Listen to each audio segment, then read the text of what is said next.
Para bapak dan ibu dan saudara-saudari sekalian yang kami cintai dalam Yesus Kristus, memang merasa disingkirkan itu sangat mengerikan. Apalagi kalau pada masa kini ya, sekarang ini memang itu sudah kita rasakan. COVID, mungkin beberapa tahun lalu kita tidak begitu merasakan, tapi kalau sekarang, Pastor Hilarius 4 hari yang lalu memberikan sakramen minyak suci kepada Pastor Leo Justin yang kena COVID. Dia pulang ke rumah, ke komunitas, semua kami harus mengatakan isolasi, jangan dekat. Dan di rumahlah dia, di kamarlah dia, kami kasihlah makanannya kayak di penjara. Dia itu diteliti, sebenarnya negatif. Masih ada yang mengatakan, walaupun negatif siapa tahu OTG. Kasihan. Kemarin saya ke Siantar, pulang malam, waktu mau makan, isolasi kau tadi dari pesta. Aduh, mampuslah. Akhirnya aku dekatkan, mati sudah aku bilang kan, biar kena kalian. Tapi memang luar biasa kalau merasa disingkirkan.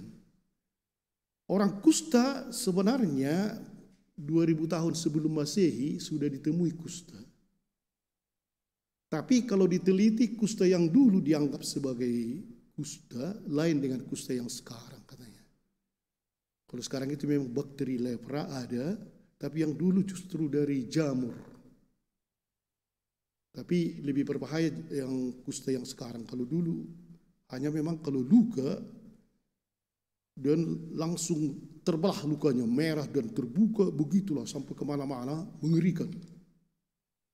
Ada juga dalam sejarah kita kan orang kudus itu Pastor Damian, yang memang kusta waktu itu beberapa tahun 1200-an ya, di pulau Molokai ditempatkanlah hanya untuk orang kusta. Tapi tak seorang pun imam yang mau ke sana, karena semua orang kusta di pulau itu. Kemudian diminta oleh uskup, adakah imam yang mau? Tak ada yang mau. Kalau aku disuruh kuras tak mau aku. Matian non. Adalah seorang pastor Damian, saya. Dilatihlah dia mengobati kusta selama bertahun-tahun sampai dilatih memotong. Kalau sudah kena kusta potong ini obatnya dilengkapilah dia, dan dia pergi ke pulau itu sendiri. Dan banyak di situ memang umat kita, tapi tak pernah ada pelayanan. Karena namanya kusta, makanan didrop oleh pemerintah, tapi pelayanan rohani tak ada. Dan dia mengobati, terus di situ berobat, terus diobatinya, tapi memang akhirnya 3 tahun kemudian dia kena kusta itu, mulailah kena. Tapi sesudah dia kena, dia sangat gembira. Terima kasih Tuhan, akhirnya saya sama dengan mereka. Dan matilah dia. Jadi orang kusta. Begitulah, karena disingkirkan luar biasa sakitnya. Apakah disingkirkan karena adat, atau karena kemiskinan, atau dianggap narkoba, dianggap jahat. Wah, sangat mengerikan itu, disingkirkan ya. Tak ada lagi yang mau sama dia. Dan inilah yang dirasakan oleh orang-orang yang kusta pada masa Yesus. Di sini lagi dalam kitab Imamat begitu mendetail apa yang diperintahkan supaya disingkirkan. Ya, apabila pada kulit badan seseorang ada bengkak atau bintil-bintil atau panau, riapun, itu pun sudah salah. Yang mungkin menjadi penyakit kusta pada kulitnya, ia harus dibawa kepada Imam Harun, dan kemudian salah seorang dari antara anak-anaknya, dan katanya karena orang itu sakit kusta maka ia najis, dan imam harus menyatakan dia najis. Dan dikatakan di sini dia harus berpakaian cabik-cabik, dan rambutnya tak boleh dipangkas, harus terurai kayak orang gila, dan harus menutup mukanya sambil berseru najis dasis. Dan pada umumnya mereka memakai lonceng, dan mereka tidur di gua, tak boleh lagi masuk. Luar biasa. Yang pertama kalau kita lihat dari si pihak kusta, memang betul-betul tak ada lagi harapan untuk dia. Sembuh tak ada harapan, dan pergaulan tak ada, hiburan tak ada, hanya tinggal menunggu kematian. Hanya tinggal menunggu kematian. Dan masyarakat sangat membenci, menyingkirkan ketika dia lewat, semua orang lari. Begitulah keadaan si kusta ini. Dan mungkin kadang-kadang para bapak dan ibu, jangan-jangan di tengah keluarga kita bisa terjadi seperti itu ya, disingkirkan. Ada anak kita barangkali karena kurang pandai matematika, terus-terus ditekan. Bodoh kali kau mau kemana kau nanti? Lama-lama memang kasihan itu, jadi minder dia ya. Atau mungkin ada anak kita yang belum apa-apa sudah merokok. Bukan dirangkul tapi disingkirkan. Begitu kau rupanya merokok, kau sekali, terus habis dimaki dan habis dimarah ya. Atau mungkin suami yang pemabuk, wah, semua keluarga akhirnya menyingkirkan. Nang doti, jangan ikut ke kumpulan itu, nanti entah apa dibilang-bilangnya itu. Mungkin benar juga, tapi ketika mulai disingkirkan, maka orang itu akhirnya tak ada lagi jalan kembali. Dan inilah orang-orang yang disingkirkan. Ketika kita tersingkir atau apapun itu, ketika kita gagal, satu-satunya harapan kita adalah Yesus. Manusia memang banyak kali cingkuneknya itu. Kalau mau menolong pun pakai referen. Aku tolong kau dengan ini, dengan ini, dengan ini. Kalau itu syaratnya baru kau. Banyak kali referennya sehingga kita pun tak yakin. Tapi disinilah orang kusta tadi hanya dia tahu Yesuslah satu-satunya yang bisa menyelamatkan dia. Dan dia tadi datang kepada Yesus sambil berlutut. Berlutut artinya di sini merendahkan diri serendah-rendahnya dan menyerahkan diri seluruhnya tanpa ada kekuatan apapun untuk memohon bantuan. Itulah sebenarnya kalau kita memasrahkan diri kepada Tuhan. Tapi kadang-kadang kita kan meminta kepada Tuhan tidak tulus, banyak syaratnya kan. Tuhan, kalau aku begini, tidak berlutut. Malahan mungkin seorang seperti pemungut cukai dalam kitab suci atau orang Farisi di kitab suci, ya Tuhan begini, aku memang begini, tapi banyak kali alasan kita sehingga kita sudah salah pun merasa tidak bersalah.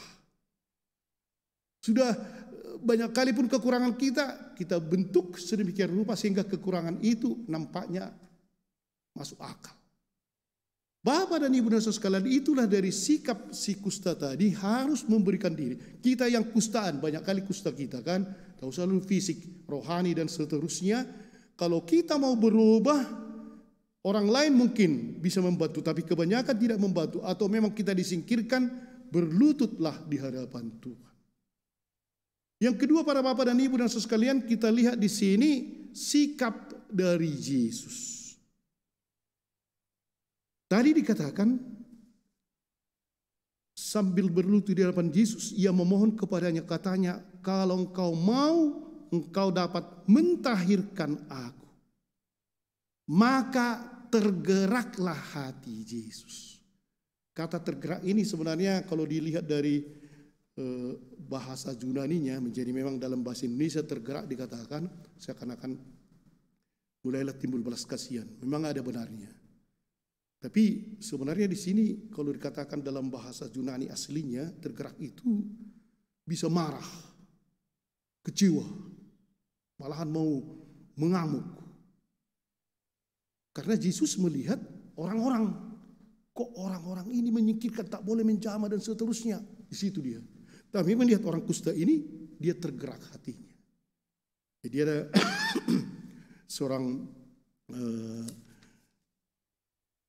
yang cukup kaya rupanya di paroki itu ya. Jadi datanglah orang, kau menyumbang bapak itu ya.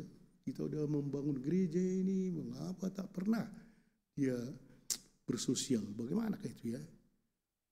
Karena kita tahu, mereka hitung-hitung loh. Ini kurang lebih gajinya ini 1 tahun 1 miliar. Jadi datanglah akhirnya pendatua-pendatua ke rumah bapak ini. Kami lihat bapak sangat sukses. Kami teliti, kurasa gaji bapak dari sana dari sini bisa 1 M itu. Masa Bapak tidak bisa membagi sedikit kepada orang yang membutuhkan, sedikit saja. Dan Bapak itu memang, ya, sudah kalian teliti rupanya, benar itu. Memang sudah cukup tinggi gaji saya, pendapatan saya. Tapi tahukah kalian, apakah penelitian kalian itu sudah sampai bahwa ibu saya sakit keras dan sekarang di Singapura. Dan terus-terus berobat, habis biaya ke sana. Tahukah kalian itu? Tidak. Nah itulah, apakah penelitian kalian sudah sampai bahwa adik saya baru meninggal dan ada 3 anaknya dan istrinya sekarang di Jawa, tidak ditinggalkan oleh adikku ini apapun, dan mereka harus makan, mencari makan dan seterusnya. Tahu kalian? Tidak. Tahu kalian, ada lagi saudaraku yang baru saja berlanggar dan patah kakinya dan ini lagi banyak biaya yang diperlukan. Tahu kalian? Tidak. Itulah katanya kan. Jadi jika saya tidak mau membantu orang itu pun memang tidak kubantu. Apalagi kalian, ngapain aku membantu kalian? Katanya itu pula sialnya. Kita pikir tergerak hatinya membantu, banyak semua tak dibantunya. Sedangkan orang tua aku pun tidak kubantu, apalagi kalian, ngapain kubantu? Inilah tidak tergerak sedikit pun. Dan akhirnya Dewan Proyek itu pergi, saya mati mau pula kau. Para bapak dan ibu kadang-kadang itu tergerak hati itu harus betul-betul dari dalam dirinya. Yesus tadi memang tergerak hatinya dalam arti ini, dia marah kepada orang-orang yang menyingkirkan si COVID itu. Orang ini kalian singkirkan, memang untuk menjaga kesehatan gak apa-apa lah. Tapi ada orang asal lewat, jaga, awas. Dan akhirnya matilah orang itu karena tak ada lagi, tak usah lagi kasih apa-apa, dan ini seterusnya. Dan kecewa kepada pandangan orang Yahudi tentang kusta, tentang orang kusta bahwa disingkirkan dan tak boleh dijamah. Padahal bukan kusta seperti yang kita katakan sekarang ya, hanya karena jamur dan seterusnya. Dan disitulah Yesus menunjukkan kepada orang menjamah. Dikatakan di sini, maka tergeraklah hati Yesus oleh belas kasihan, lalu ia mengulurkan tangannya menjamah orang itu. Tak bisa sama sekali dijamah. Dijamahnya orang itu. Dan berkata, aku mau jadilah engkau tahir. Inilah para bapak dan ibu. Ketika tergerak hati, memang bagaimanapun ketika orang disingkirkan, jangan kita ikut menyingkirkan. Ketika orang umpamanya, entah karena kesalahannya atau memang ganjaan dia atau apa, kan kadang-kadang ada begitu di hati kita, atau mungkin dia masuk penjara karena korupsi. Ketika orang semua menyingkirkan di tengah-tengah kita, apakah di keluarga kita, tak boleh kita menyingkirkan. Walaupun bukan berarti kita membenarkan, kita tetap memberikan hati dan meluruskan jalan, tapi tak pernah boleh menyingkirkan orang. Dan itulah yang diberikan oleh Yesus pada hari ini. Dia marah kepada orang-orang Yahudi, tapi kemudian dia menjamah. Dan itulah yang harus kita laksanakan dalam hidup ini. Amin. Marilah kita